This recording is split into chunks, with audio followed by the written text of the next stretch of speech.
Hi, welcome to the fourth assignment. Today we will talk about worries.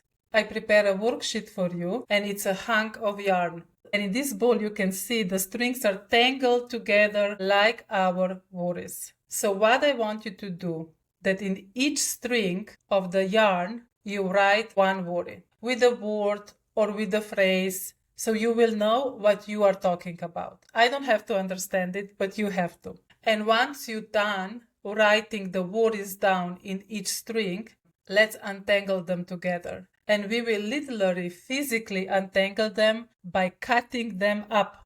So what I want you to do is cut each string so you will be left with the string and the words on it. And now I want you to organize this worry from the lighter ones, from I worry a little about that, but it's not such a big deal, to the darkest one, the one that burdens you the most, the one that maybe you don't even want to go there. And I want you to color them. Color each string from the lighter shades to the darker shades. And once you finish, take a new piece of paper and glue the worries on the right side from the less concerning to the most concerning. So from lighter shades to the darker shades. We will deal with the worries like cognitive behavior therapy deals with the worries. On the right side of paper, you have your worries. And on the left side of paper, we will write down the solution. Write down 1 or 2, 3, 5, 10 solutions for every worry you have. And this is how we will untangle and soften the worry. We will face them, we will reorganize them,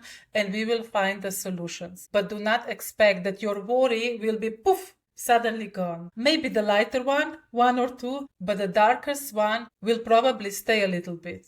But maybe they will change the shade of the color. They will become slightly lighter. We will see. I will give you the example. So let's say that you are worried about that your baby will get injured during labor. You can inform yourself what I can do that the birth will go smoother. Next thing is you can ask the doctor or read about how often these injuries are. Sometimes reading, Googling can be a little bit tricky because then we can get overwhelmed where we see all the possible results. So that's why I also added ask the doctor. Talk to somebody whose profession this is and is delivering babies day in and day out. Ask the doctor what you can do, what they will do to try to prevent a possible injuries during childbirth. The second worry might not be the worry that you are able to inform yourself about, but it might be like, I am afraid I will just fail during the labor. I don't feel strong enough. Then you can communicate with your partner, with your therapist if you have one, with a trusted person about your worry.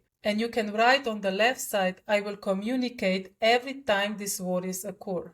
Also, I am pretty sure that the doctors know what to do. I can communicate with them about my worry, but they for sure already saw a case like that and they know what to do. So putting a little bit of trust also on their knowledge. So you see how this is going. You can find your resources through informing yourself, through conversation with people, with professionals, through meditation, sitting with your feelings, breathing through your feelings, what we are doing here already, talking to someone who went through similar experience, putting your feelings out, your worries out through creativity, through movement, through dancing. Also ask yourself, what helped me in the past when I was worried about something? What happened? How did you deal with it?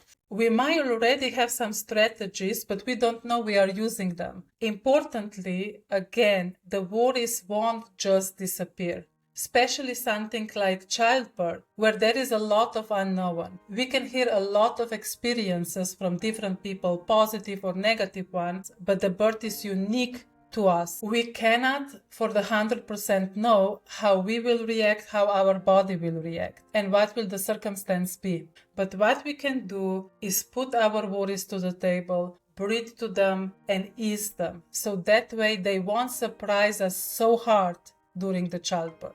Okay, have fun with the assignment. After the assignment, don't forget the body scan, naming the emotion, breathing exercise. Have a great day, and we'll see each other in the fifth assignment.